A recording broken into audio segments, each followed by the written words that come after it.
তো বন্ধুরা, আমি আমার একটা বাজে ভিডিও কিছু 13 তারিখ থেকে সোশ্যাল মিডিয়ায় খুবই পরিমাণে ভাইরাল হচ্ছে। তো ভিডিওটা আমি খুবই লজ্জিত। অ্যাকচুয়ালি ভিডিওটা আমি করেছিলাম, করার কারণ ছিল আমি আমার বয়ফ্রেন্ড একটা রুমে ছিলাম, আমরা টাইম স্পেন্ড করছিলাম, তো সেইভাবে মজার মজায় আমরা ভিডিওটা করেছিলাম। তো করার পর সেই ভিডিওটা তখন সোশ্যাল মিডিয়া আমাদের খুবই কাছের একটা বন্ধু আমাদের সাথে বেইমানি করে ভিডিওটা ভাইরাল করে দিয়েছে। তো ফার্স্ট আমি দেখে কী করে ভাইরাল করেছে ভিডিওটা, আমি এটা আপনাদের প্রমাণ দেখা যদি আপনারা বিশ্বাস না করেন। দেখুন, কি বলতে হবে বল। যে আমার আর শফিকের যদি ভিডিও যদি পোস্ট হ্যাঁ, তোর আর শফিকের ভিডিও যদি আমার ফোন থেকে যদি পোস্ট হয় বা আমি যদি পোস্ট করি, এই ভিডিও তোমার চ্যানেল কারো কাছে নেই। হ্যাঁ, আমার কাছে শফিকের কোনো নেই, আর কথা তাহলে তুমি তোর ফোন থেকে এডিট করে দিবা।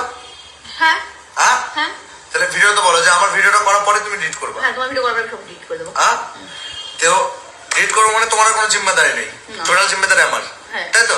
তাহলে এই ভিডিও যদি পোস্ট হয় তার জন্য তাই আমি রুবেল, আমি বলে দিলাম।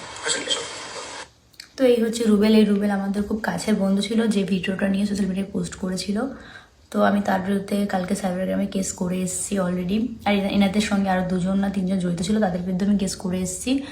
তো কেস করে আসলে তারা আইনের জায়গাটা নিচ্ছে। তো আমি তারপরও বলছি যে ভিডিওটার জন্য আমি অনেকই দুঃখিত, কিন্তু ভিডিওটা যেহেতু আমার মান সম্মান বা আমার ইজ্জত নিয়ে খেলা হয়েছে, সেহেতু ছেলেটাকে তো আমি ছাড়বই না। ছেলেটাকে নিয়ে আমি কালকে আবার যাব ওদের যে বাড়ি, যেখানে ওই থানায় একটা ওর ভিতরে একটা কেস করতে।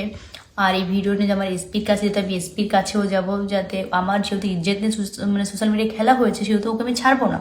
তো আমার যতদূর অবধি যেতে হয় আমি যাব। আর তারপরে একটা কথা আমি বলেছি, আমি আপনারা যদি বলেন যে ওই ভিডিওটা ওদের, আর সব থেকে বড় কথা, ভিডিওটা ওদের বাড়িতেই করা হয়েছিল। ওই ভিডিওটা ওদের বাড়িতে, আমি ওদের বাড়িতে থাকতাম, আমরা ভিডিও করতাম একসঙ্গে, আমি, ও, শফিক, সবাই আমরা একসঙ্গে ভিডিও করতাম। তো ভিডিওটা ওদের বাড়িতেই করা হয়েছে।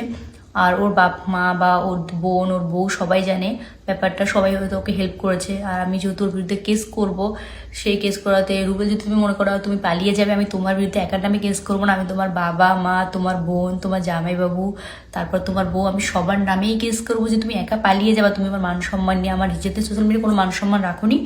আর আমি তোমার একার বিরুদ্ধে কেস করবো না, কারণ ব্যাপারটা তোমার বাবা মা, তোমার বোন টোন সবাই জানতো বিষয়টা। তো আমি সবার নামেই কেস করবো, শুধু তোমার একার নামে করবো না। তুমি পালিয়ে গেলেও কোনো ব্যাপার না, তুমি যেতে পারো, তোমার বাপ মাকেও তুলে নিয়ে আসবে, তোমার বোনকে, তারপর তোমার বউকে, তোমার বোনের বরকে, সবার বিরুদ্ধে আমি কেস করবো। কারণ তোমরা পুরো আমার লাইফটাকে শেষ করে দিয়েছো, আমার আর কোথাও মুখ দেখানোর মতো কোনো জায়গা নেই, আমি কোথাও যেতে পারছি না, আমার পুরো ঘরের মধ্যে বন্দি হয়ে থাকতে হচ্ছে। তো তুমি ভালো থেকো, এটাই বলবো। আর এমন কিছু করো না যে তোমার বিরুদ্ধে আমার আরো কোনো উপর লেভেলে গিয়ে কেস করতে হয়। যতদূর করার আমি করছি, কারণ তোমাকে আমি কোনো কিছু বিনিময়ে তোমাকে আমি ছাড়ছি না।